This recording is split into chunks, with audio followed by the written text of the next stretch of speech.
doom and gloom, predictions that seem to be everywhere these days. Brent believes there is going to be a pole shift, that it will have dramatic effects on our planet, on our physical environment. When we come back, we're going to get into that, on what we might be facing. Stay with us on Coast to Coast AM. Welcome back, everyone. I'm George Knapp, in tonight for Ian Punnett. Our guest is Brent Miller, founder of the Horizon Project, which has put together a team of scientists and technologists and others to predict what might be coming in the future for us. Brent, before we get into pole shifts and why that's going to occur and what it might mean, I wanted to ask you about remote viewing, because someone had told me that that this is a technique that you folks rely on to some degree. Tell me, do you rely on it? If so, how much? What kind of a role does it play in developing the predictions that you make? Well, actually, we not only don't rely on remote viewing, we don't use it at all. Okay. It's strictly based on, geologists, physicists, astrophysicists, linguistics experts, and, studying physical evidence around the planet. You know a guy named Ed Dames? Yes. We do know that Major Dames, I do know him personally, and he's a friend. And he came out of the military. He was a training and operations officer, incredibly well-decorated intelligence officer, and I know he's been on your show many, many times. Yeah, I haven't interviewed him, but he's been on the show a lot of times. He's made a lot of really wild predictions, and quite a few of them haven't come close to coming true. Yeah, I do know that with regard to the upcoming event that we are seeing from a scientific standpoint, he, as a remote viewer, and I believe a number of his remote viewing team members indicated that they saw a passing space body, a heavenly space body moving between the Earth and the Sun, preceding this event of a shift. Well, he didn't actually call it a shift, I don't believe. He might have, but preceding this event. A space body meaning an asteroid, a black hole? No, planet size. A planet size, a very, very large one, which would trigger, according to him, a very large solar flare from the sun. In fact, we see, from a scientific standpoint, we know that this is most likely the planet Jupiter, because coincidentally, every 24,000 years, the planet Venus, aligns on the southern ecliptic of the sun with Earth every 24 to 26,000 years, and that alignment occurs in June 2012, just before we hit the midpoint of the solar system reaching the galactic center. Well, I know that Ed Dames is well known, and a lot of people put a lot of stock in what he says, but I also know he's been on this program, has made a lot of very elaborate, specific kinds of predictions that have simply not come true. So, I guess, grain of salt. Okay, yeah, we do not use any remote viewing. Okay. Are you a remote viewer as well? I was actually trained by Ed himself about 15 years ago when he was in Beverly Hills.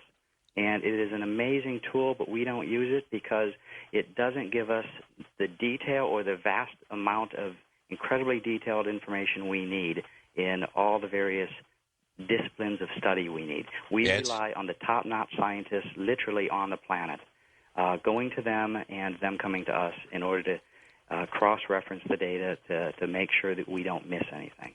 Well, I don't want to belabor this point, but I know that's what you're relying on, scientific evidence for the stuff that's on your website, the predictions you're making. Have you, as a remote viewer, looked at this scenario yourself? No, I haven't. We do not use it at all. You haven't been curious since you've been trained at this. Wouldn't you want to try to use the technique and see what you see? The amount of information you get from remote viewing is extremely small compared to the raw scientific data that you can acquire with physical evidence. Okay, let's talk about pole shift. What is it? What's going to happen? How bad will it be? Okay. Well, when I say pole shift, I mean a physical pole shift. The Earth spins on its axis, and we have the top and the bottom of the axis we call the north and south geographic poles. And then we also have a geographic equator, as if it were a top that was spinning in space. When a pole shift occurs, instead of the Earth spinning on its normal axis, it starts to wobble suddenly, and this is usually caused by an outside influence. as if it was off balance, and then it equalizes into a new spinning position. Anyone who played with a top, they know if they touch the top while it's moving, it wobbles instantly and reorients itself. And that is what we refer to as the pole shift. But when it reorients itself, the physical locations for the north and south poles have moved. The Earth is now spinning on a different imaginary axis. Now, that may not seem all that bad, but what happens is this. The Earth, while it spins, has centripetal force, centrifugal force that actually pushes out the diameter, the geographic diameter of the planet at the equator, approximately 42 kilometers wider than the distance between the North and South Pole. So if you move the physical poles, that pushing out of where the old equator used to be will suddenly fall back down because the centrifugal force is not there, and the new equator will be pushed out. Basically what happens is the continents reshape themselves almost immediately to compensate for the new equator being pushed out. Now, 42 kilometers is about 26 miles. So you have about 13 miles on each side of the planet that is pushed out. Landmass is pushed out at the geographic equator. That is a greater distance than the highest mountains on the planet.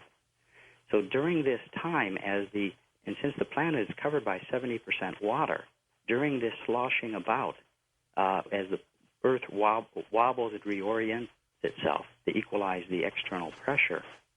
What happens is the oceans literally decimate all the coastal areas around the planet.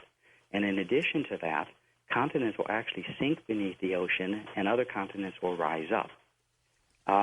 So it is actually incredibly devastating. We have evidence that this has happened at many times in the past, at least 3 separate times in the past.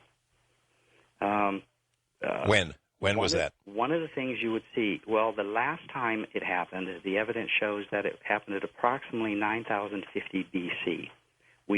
What you would see, this isn't the entire Earth being volcanized, for example. It's the pole shifting. So you have entire continents not being torn apart, but dropping into the ocean, which means if they have cities on them, those complete intact cities, call it New York City in the future, just simply drops into the ocean.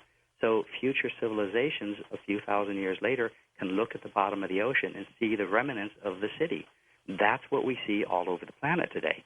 We see cities off the coast of Cyprus, Japan, India, Cuba.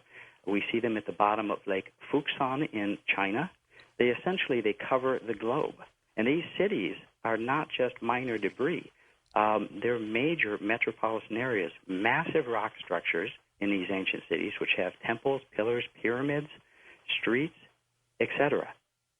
So these they weren't constructed at the bottom of the ocean, and the land they rested on is intact. They just simply dropped to the bottom of the ocean.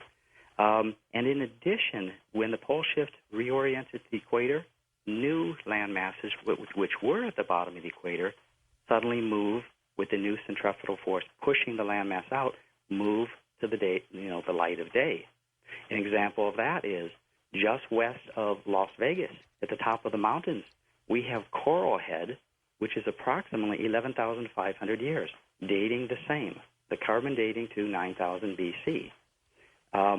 So the area of Nevada in the vicinity of Las Vegas, at a minimum, was at the bottom of the ocean about 11,000, 12,000 years ago. Well, there are also archaeological records, paleontological records here that show humans lived here 11,000 years ago. So I don't know.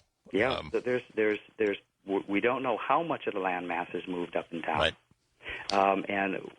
Obviously, the closer to the equator, the more it moves up. The further away, it doesn't have as much force, so it's going to stay where it's at.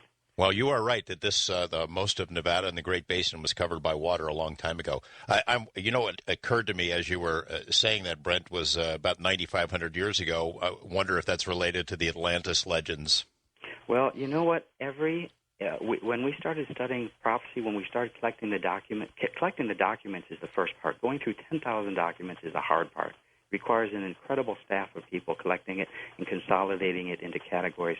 the first thing we notice is that almost every ancient culture on the planet, regardless of what language, what century they lived in, almost every ancient culture has legends of